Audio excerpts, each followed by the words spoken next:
So much military families employed by the city of Jacksonville could see their benefits increase. Jacksonville City Council member Rory Diamond introduced the Jacksonville Heroes Act at City Hall today.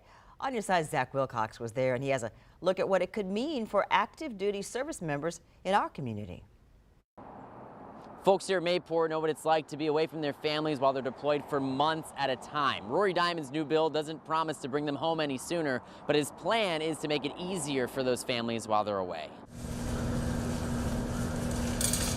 I know I get a lot of credit and thank you for your service, but also there's that family member back home that has to take up extra duties and make sure things are done around the home. Dan Nicholson spent 22 years in the Air Force and Air National Guard, deploying overseas at different points along the way. It was a little bit stressful, but I understood, him being in the military and helping to serve, our country. Jacksonville City Councilman Rory Diamond just got back from an 8-month deployment himself, less than 2 weeks stateside, and he's already introduced legislation to help military families power through those long deployments. And I'm telling you, they're suffering financially.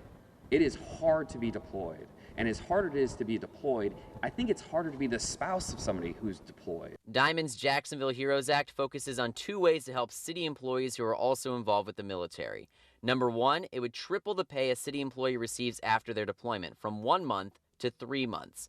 Currently, there are 40 city employees actively deployed, including 36 from the sheriff's office and fire department. The goal here is to, especially at the beginning of a deployment, that's when you're outlaying a lot of money. That's when you're having to move your family. That's when you're having to move yourself. That's when cash starts to run down. And number 2, it would provide 8 hours of additional paid time off per month for city employees who have a spouse deployed. We're going to give you 8 hours that you can take in 1-hour blocks to go and do the things you need to do to take care of your family.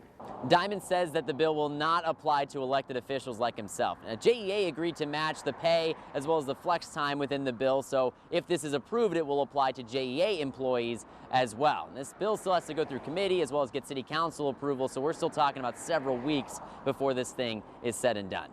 At Mayport, Zach Wilcox, First Coast News on your